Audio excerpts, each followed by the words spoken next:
simula nung huminto ako maglaro ng basketball po, mga kababayan, ano, ano tawag dun? Huminto na din ako ng panonood po. Sabi ni ekspresyon, patay ka dyan, pasok na yan. Oh, di ba? Mga ganun. Patay ka dyan, patay, pasok. Oh, yari tayo. Sige, may ilang pang oras. Ngayon, si Bato, namataan. 10, nanonood ng WWE. Ang putik na Look yan. who we have here, a special guest in the house tonight. Putik na yan. Mga walang ya talaga itong mga ito. Pati si Bato, in-AI na. Ano po?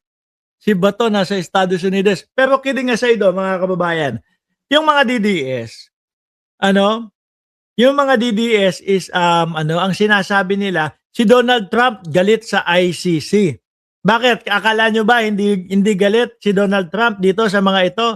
Baka kung matatandaan nyo, no? Ni-revoke yung US visa ni Bato de la Rosa nung panahon mga kababayan, na mainit ang laban kontra sa ipinagbabawal na gamot nila. No? Lalo na yung nasabihan na meron silang mga kaso ng crimes against humanity. Ano akala nyo? Isasalba ng Estados Unidos? Isasalba ni Donald Trump? Si Duterte? At etong si Bato de la Rosa? Hindi, hinsoy!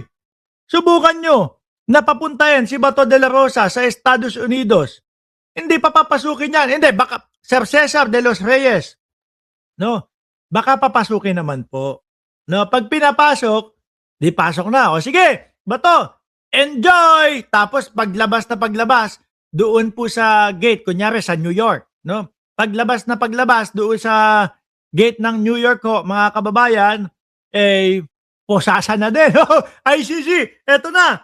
No? May kaso sa inyo to, crimes against humanity. Baka ganyan pa po ang gawin ng pulis kay Bato de la Rosa. Hindi naman i-revoke yung nito, US visa nito kung nasisiyahan sa ginagawa nila Bato Hindi po ba, mga kababayan? Shoot naman sa balde paglabas. Correct. Kaya si Bato dito. AI to mga kababayan. Ginawa lang po natin para medyo kwela ang ating vlog sa araw na ito. Always a pleasure to see him enjoying the act. Bato de la Rosa.